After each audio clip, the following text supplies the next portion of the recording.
নমস্কার বন্ধুরা, পালমিঠু অফিসিয়াল চ্যানেলে নতুন একটি রেসিপির সাথে আপনাদের সবাইকে স্বাগত জানাই। আজকে আমি আপনাদের সাথে শেয়ার করব মোচার ঘন্ট। চলুন তাহলে দেখে নিই রেসিপিটি আমি কিভাবে করি। প্রথমে আমি একটা মোচা নিয়ে নিয়েছি। মোচাটাকে একদম ছোট ছোট করে কেটে নিয়েছি। তারপর মোচাটাকে আমি সামান্য নুন দিয়ে সেদ্ধ করে নিয়েছি। তারপর আমি কড়াইতে রিফাইন অয়েল দিয়ে দিয়েছি। তেলটা গরম হয়ে গেলে আমি জিরে আর তেজপাতা ফোড়ন দেব। তারপর আমি আলুগুলোকে দিয়ে দেবো। আলুগুলোকে দিয়ে আমি হালকা নাড়াচাড়া করে নেব। তারপর আমি আলুর মধ্যে স্বাদ মতো নুন ও হলুদ দিয়ে আলুগুলোকে লাল লাল করে ভেজে নেব। আলুগুলোকে ভালো করে ভাজবো, কারণ যাতে আলুগুলো ভাজার সময় অনেকটা সেদ্ধ হয়ে আসে। তারপর আমি ওর মধ্যে আদার পেস্ট, জিরে গুঁড়ো আর লঙ্কার গুঁড়ো আর আমি আগে থেকে ভিজিয়ে রাখা ছোলাগুলোকে দিয়ে দেবো। ছোলাগুলো আমি আগের দিন রাত্রেবেলা ভিজিয়ে রেখেছিলাম, যাতে খুব ভালো করে ছোলাগুলো ভিজে যায়। তারপর আমি ওর মধ্যে একদম সামান্য পরিমাণে জল দেব। তারপর আমি স্বাদ মতো চিনি দিয়ে দেবো। স্বাদ মতো চিনি দেওয়ার পর আমি মশলাটাকে ভালো করে কষিয়ে নেব।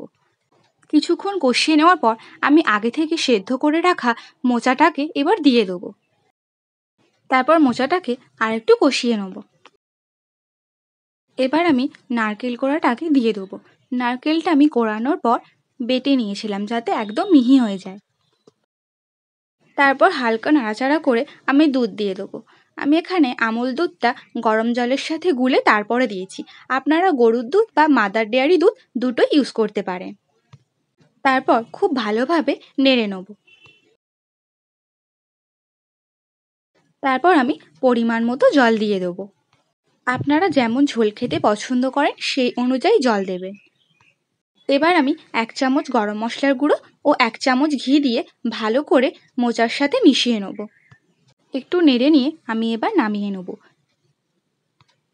এই মোচার ঘন্টটায় দুধ আর নারকেল কোড়া দিয়ে কিন্তু এর স্বাদ অসাধারণ হয়েছিল। আপনারাও একবার ট্রাই করে দেখবেন, আশা করি খুব ভালো লাগবে।